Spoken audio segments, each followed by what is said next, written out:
నమ్మకంతో కూటమి పార్టీలకు పట్టం కట్టిన ప్రజల సమస్యల పరిష్కారానికి కృషి చేస్తామని ఏపీ బీజేపీ అధ్యక్షురాలు పురంధేశ్వరి హామీ ఇచ్చారు. ప్రజలు నేరుగా ప్రజాప్రతినిధులను కలిసి తమ సమస్యలు విన్నవించుకునేలా విజయవాడలో వారధి అనే కార్యక్రమాన్ని ప్రారంభించినట్టు ఆమె తెలిపారు. ఈ ప్రోగ్రాం సమన్వయకర్తగా కిలారు దిలీప్ ను నియమించినట్టు చెప్పారు.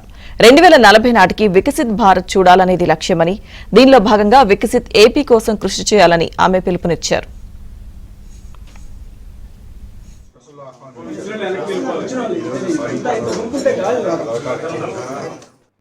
ప్రధానంగా ఇప్పుడున్నటువంటి పరిస్థితుల్లో ఆంధ్రులందరూ కూడా కలిసి మన రాష్ట్ర అభివృద్ధికి అంకితం అవుతూ ముందుకు వెళ్ళవలసినటువంటి అవసరం చాలా ఉంది.